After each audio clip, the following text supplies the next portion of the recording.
Winthrop and Anne Bradstreet that had already paved the way. He's about 12 years after, all right, John Winthrop and those Puritans that came over on the Arbella and the three other ships. And so he takes out by himself. His family does not go with him. He goes along. He's not married. Goes by himself. Goes along, and he too then sets sail. The ship goes to the East Coast, what's now Massachusetts. Is where he ended up. So he ended up in Massachusetts around 1668, and he eventually is accepted into Harvard. And I didn't mention this, I don't believe, the other day, but back to Anne Bradstreet for just a moment. Anne Bradstreet's father and her husband, remember, they were governors of Massachusetts at various times, and they were founders of Harvard, the Bradstreets, and her family as well, or her father anyway. Yes, Dave, you have a question? Did you say you went there in about 1868? 1688. 1668, sorry. 1668 is when he got to the colony. And so he is selected to be in Harvard, to enter Harvard. He was written letters of recommendation from different people, and he was able to get in based on that. And at that time, Harvard was actually a religious school. It was called Harvard Divinity School, and it is where young men went to study to become ministers. So he went to study to become a minister. Of course, at that time, Harvard Divinity School was very Calvinistic. Okay? So it was a Calvinistic school. And so he studied, and he had been there. I've read different accounts. I'm not 100% sure which one is true. I've read that he attended for about 3 years at Harvard Divinity School and that he did not graduate. But then I've also read that he did complete his studies there and he did graduate. I'm not sure which one is true. I mentioned this the other day. With a lot of these, especially maybe some of them that were in Europe and England and this sort of thing, a lot of the details can be a little bit fuzzy because there's really no clear records oftentimes and that sort of thing.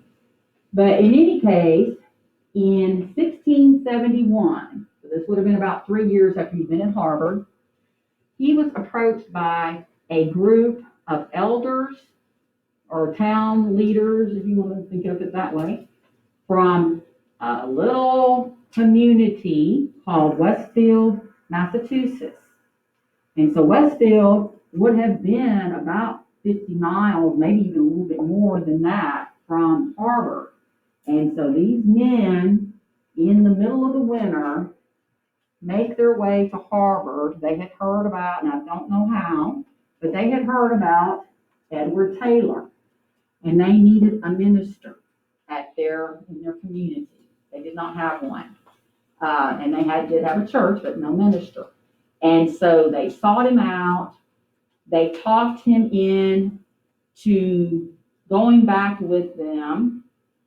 And so they made the trip back. And so again, in the middle of the winter, 50 miles or so away would be a lot. So that was quite a trek. And so he goes with these men, these elders of the community, and goes to Westfield, and he decides that he will stay there. So he is the town minister. He also is the town doctor because he's the most educated man in the community, which was not unusual because, you've got to remember, these colonies didn't necessarily have a lot of people in them. I mean, they did, but they're not like, maybe they would have a few hundred people. But they didn't have a doctor. And so they would be the person that was maybe the most educated that would just kind of be the doctor. And so they didn't have to have a medical license or anything back in those days. So he worked as not only the minister, but the community doctor, the community undertaker, and then of course he was a poet. He was a man with a lot of skills.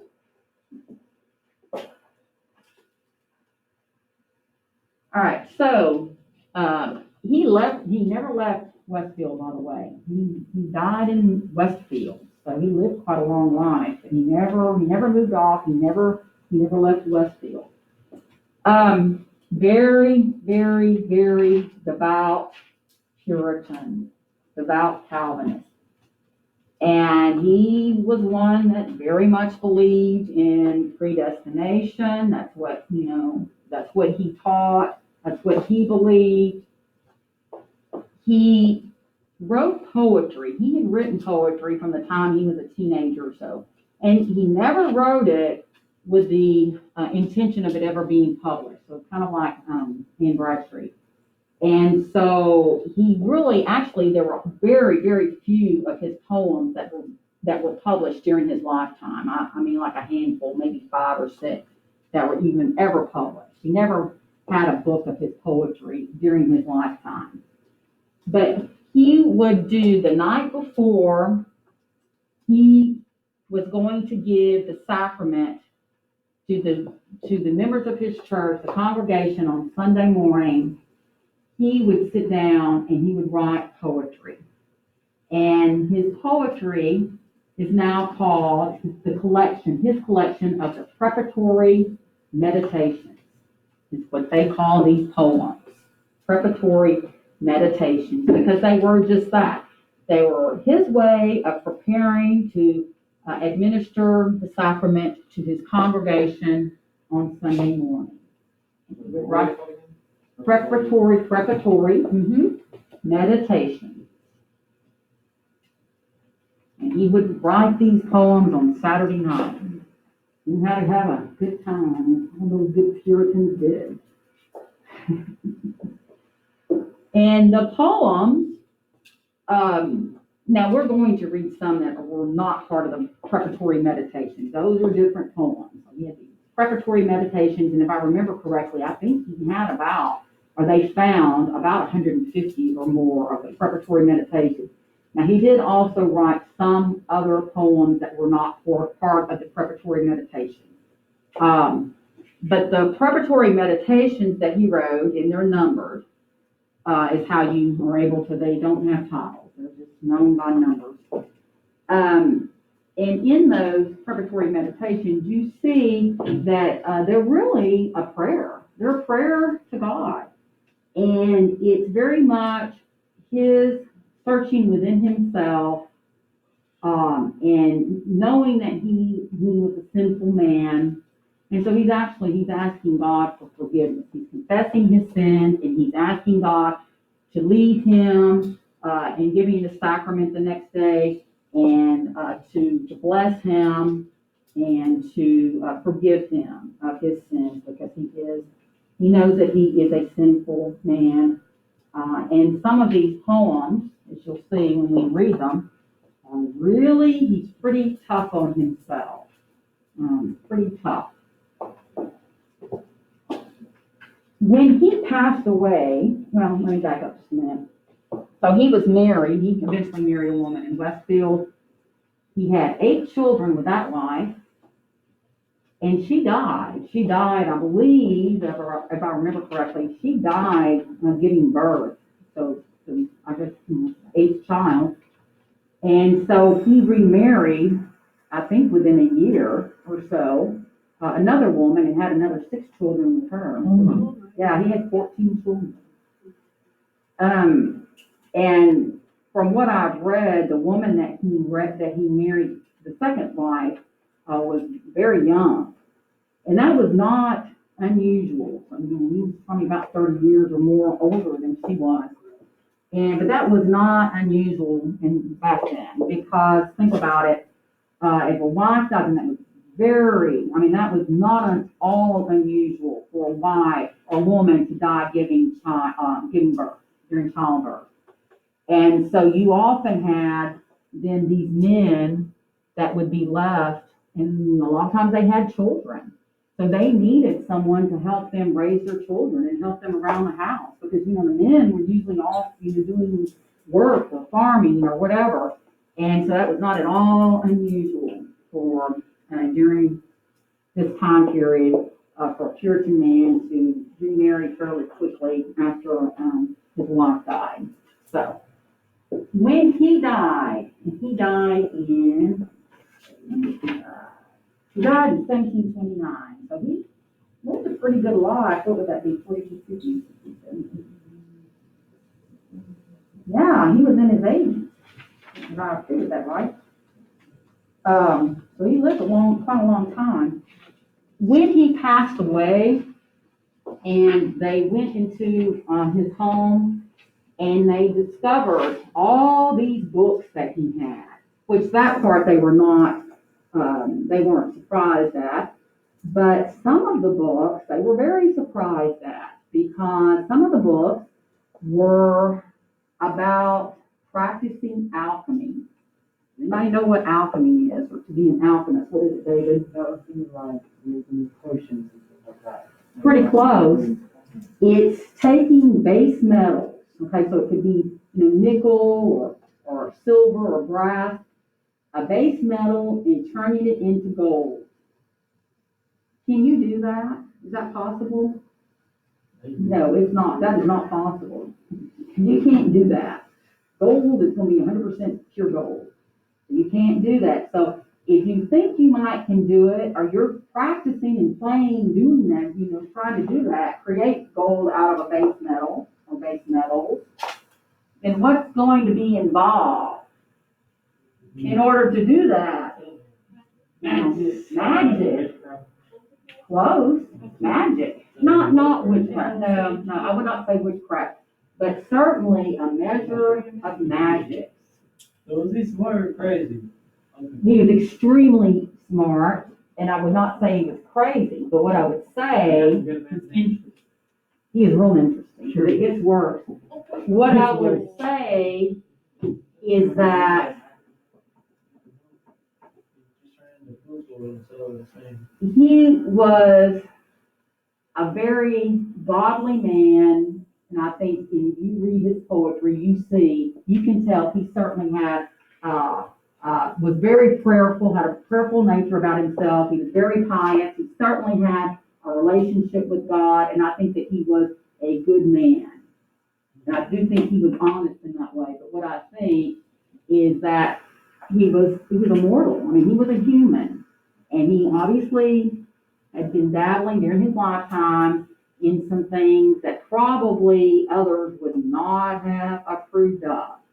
Now, I have read he probably was not doing that just by himself. There were probably maybe some other men in the town that might have been kind of practicing some of this along with him.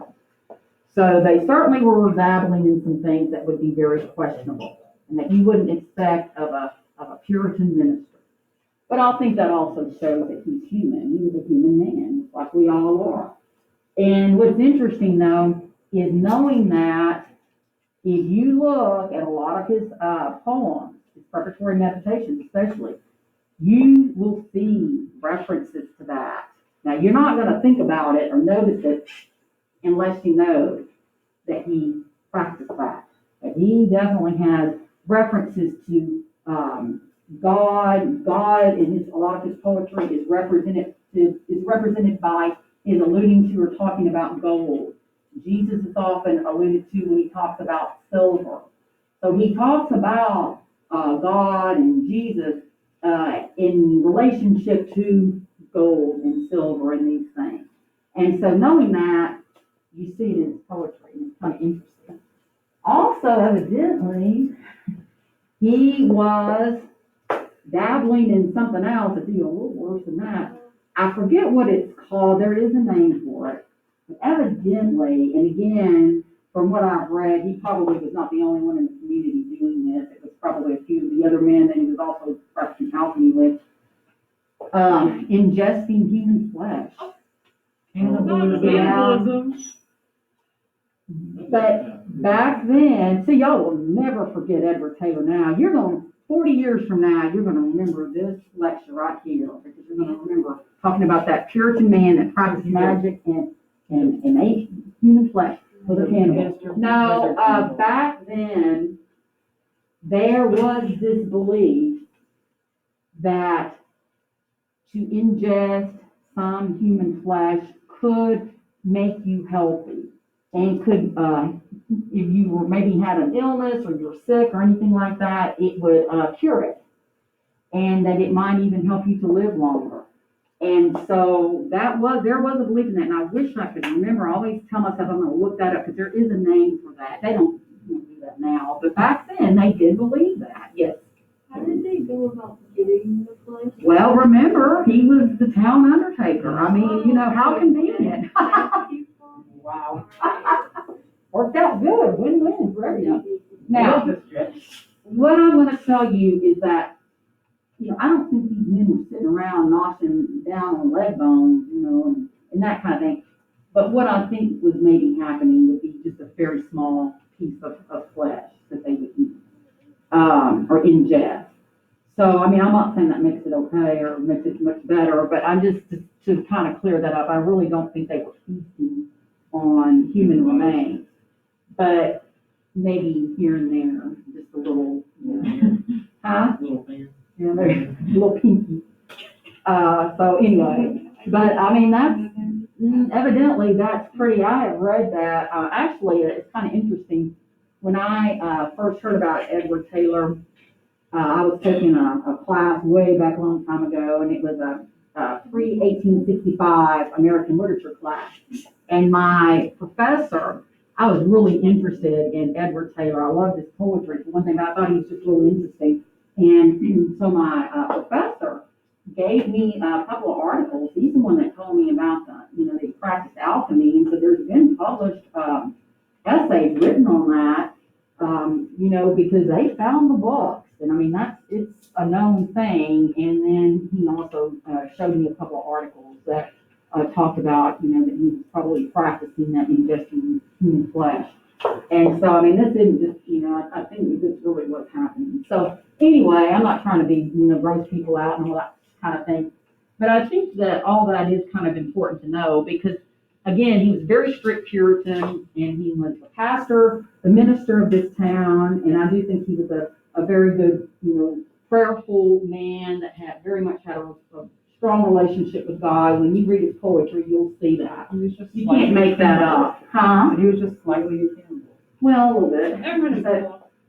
Just a little bit here and there. But I do think it proves and shows that, even so, he was a human and he did some things that probably he really maybe shouldn't have been doing. But in any case, so his work was discovered when he passed, and he had not had but a few things published just in some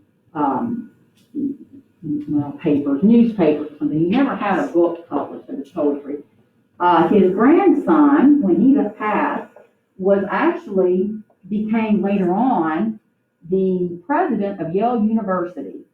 So his grandson had taken all his manuscripts and all these poems, hundreds of poems. I mean, there's over 150 just in preparatory meditations, and there's other poems he wrote that weren't even a part of that. So, the man probably had way over 200 poems. It's probably more than that. And so his grandson, president of Yale University, took his collection of poetry and he actually stored it down in the basement of Yale. I don't know why. I guess they just, didn't know what to do with it. Because by that time, and then that would have been then probably around in the mid-1800s, something like that. And so nobody then really knew anything about Jonathan Edwards. His poetry wasn't out there. And then in 1939, not 1839, 1939, his poetry was found by accident down in the basement at Yale. And someone just happened to run across it. I'm assuming it was probably in some old boxes or something like that, or I don't know, some type of boxes or something. Anyway, and so they started reading it and thought, this is some good stuff. So then people started looking into, researching Edward Taylor, and there was probably a lot there too, maybe even about, his life, and I'm sure some of those books were also a part of that. Not just his poems, but a lot of his belongings too, I'm assuming. And so in 1939, 1940, then is when his poetry became published because it was so good. And so there were several books of his poetry that were published. And so you can now buy his poetry. It's widely read, and he's very much studied now. But I think that's very interesting that he was totally forgotten then until after his death, once he died, totally forgotten from 1729, well, about 200 years. Yeah, about 200 years. Everyone had forgotten him and didn't even know him, know he existed, did not know his poetry. So, pretty interesting guy. Why don't we, let me make sure I didn't miss anything. Oh, yeah, let me talk about this for just a minute, too. So, some of the Puritans, well, Edward Taylor mostly, and Anne Bradstreet did in a couple of her poems, one of them being the author to her book. If you remember that, we talked about how that was just a metaphor, her comparing her poetry to a child, a little child that she wasn't very particularly proud of and wanted to maybe, lock in the closet so nobody would see it. And so long running metaphor. Metaphysical conceit. Do I have that up there? I do not. Metaphysical conceit. Conceit. So let's start with conceit. A conceit is another word for a long-running metaphor. So a metaphor that runs throughout the length of the poem. So Anne Bradstreet's the author to her book. That is a conceit. Now, I'll take that back. That was not metaphysical, but it was a conceit. The metaphysical comes in. A lot of 17th century poets, British poets, used this technique in their poetry. And so metaphysical means to compare something that's earthly with something that would be divine or heavenly.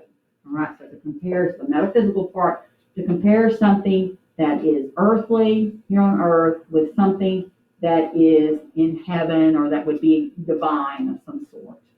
All right, so Edward Taylor liked to use metaphysical conceit, write some of his poems using metaphysical conceit. So we are going to see some of that in a couple of his poems. One other thing too, well, a couple other things. I'm looking at my notes now. The Puritans, before we start reading into his poems, Puritans believe, well, first of all, we talked about this with Anne Bradstreet. First of all, they didn't believe a woman should ever be doing anything creative as far as, writing, whether it be poetry or stories or anything else. But secondly, Puritans believed that you did not write and you did not read anything for just pure pleasure. So a poet or an author writing a story or something, anything they wrote was supposed to go back in some way to something religious. It needed to tie back in with their religious convictions or something related to the Bible, but it had to have some tie to their religion. Also, writings, including poetry, was never supposed to show too much emotion. That was sinful. They thought that was sinful. And think about it. They didn't tend to show emotion. You ever seen a painting or a sketching of Puritans that they ever were smiling? Well, there's a reason. They believed you just didn't show emotion. And even, they would lose a child or something. And they were not to be showing emotion. And they weren't to be overly emotional about even the loss of a child.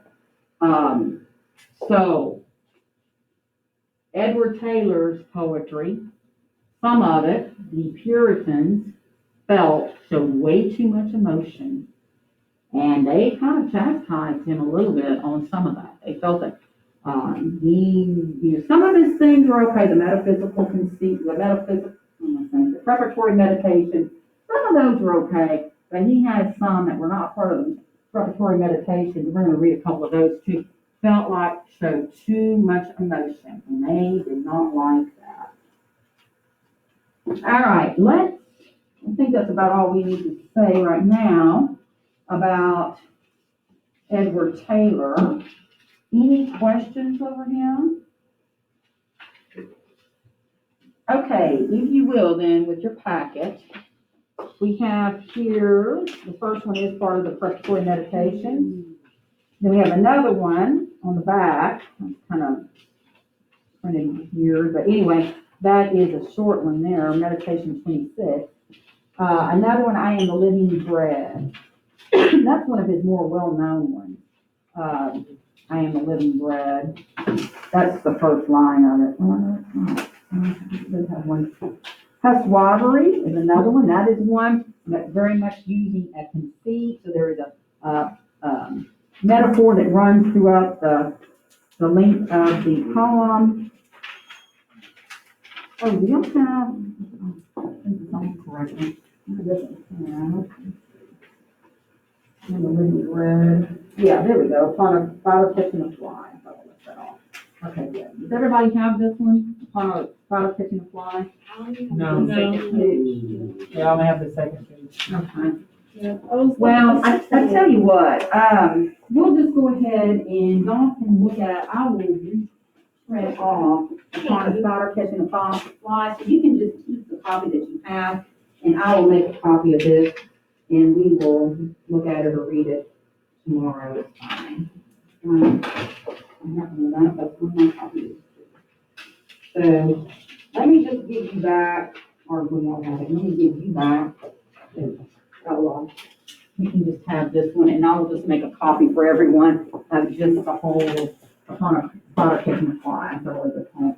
All right, let's do this then. Why don't we, and I know these poems are pretty tough. I think they're much tougher than Anne Bradstreet.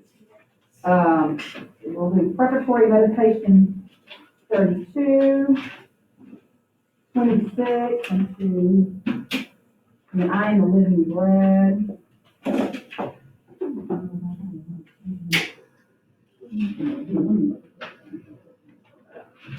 Okay, preparatory meditation 32, 26, I am the living bread, huswavery. Let's work on those four right now. 1, 2, 3, 4. Okay, how many do you have? 2, 4, 6, 8, 10. Yeah. I think is like the last half of it. Yeah, it didn't, what happened, for some reason it didn't print the first page of it. So I'm just gonna reprint, that whole poem and get to you guys. All right, why don't, oh, no, that's not very good. Y'all get in groups of 3s. You want me to put you in groups or I don't care? Okay. All right, go ahead, get in the group of 3s. We'll have 1. Okay, we'll have group of 4. That's fine. Okay. Huh? Well, we only have 4 poems right now. 4 and 4. Oh, okay, yeah, let's do that then. That's better. Okay, we'll have 1 group of 3. Is that what we're doing? Or 2, 3, and 2, 2. Is that what? Yeah. 2, 3, and 2, 2. Okay. How many poems? 4. Okay, I'll give a group of 3, preparatory 32. Who's a group of 3? Where's a group of 3? Huh? Okay. A group of 3. I'm gonna give y'all preparatory meditation number 32. Okay? And y'all can do 26. Woo! Who's gonna be my group of 3 over here? Huh? No, or 2 or 3? You're gonna do 3? Okay, yeah, Trevor's gonna help out on this one. I want Trevor, yeah. I am a living bread. Bothers me so much. I am a living bread. And then. Is this a different one? Yeah, that's what I said, I'm a little bit sure wasn't. Okay. And then you two can have custom lottery. I mean, Custom lottery is a medication receipt. So, kind of figure out what this is about. I just looked at the. Okay, everybody good? Everybody know what they need to be working on? Yeah. Hmm? So for Silver Center. Well, that's, the thing is, if you're working on I Am the Living Bread, what makes you hungry? Okay, so he's saying that.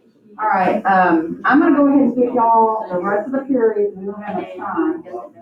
I probably need to work on it some tomorrow, that's fine, and then we're gonna look at something up there. It has like this, so this part, and it's like, here, and it says, I am not so, but Wait, how. what's the first one to do? Yeah. Another one. Don't feel read it in, like 5 minutes. That's what I'm gonna do right now. Okay, well, Oh, no. Oh, no, meditation, I love that meditation 26. You have to put this in that voice, and then you put this on. There's a school. I don't know, I use like that. Unclean. Who's doing that one? Who's doing 26? Boy, he's kind of hard on himself there, isn't he? Unclean, my Lord, undone all vile. Yea, all defile. What shall thy servant do? That's supposed to be do. They spelled it weird. That, yeah. In art, So hard on we got a new himself. art teacher, and in the first 15 minutes of me knowing her, she indirectly told me I needed to go to therapy, and I was What? like, cool. How did she say that? Because, like, we were talking about, like, YouTube videos we would watch, and she's like, yeah, if you like watching those, you probably need to go see something. I'm like, Uncalled let for. me leave. I kind of like on the last line of, the first stanza of Meditation 26, he says, defiled by touch, by issue, leprous, lash. Well, I guess he knew all about that. Coming from one who would know.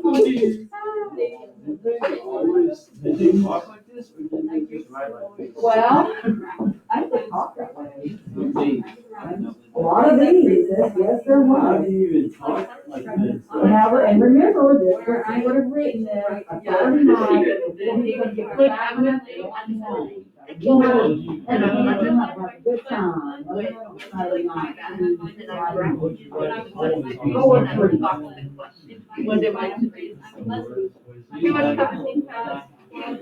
Well, and some words that were spelled, sometimes they were spelled differently. They didn't have at that time the letter W, it was actually like two D's, and F would always, substitute for F, or maybe it was round F. But anyway, so sometimes you have to kind of play around a little bit with that. Reconcile.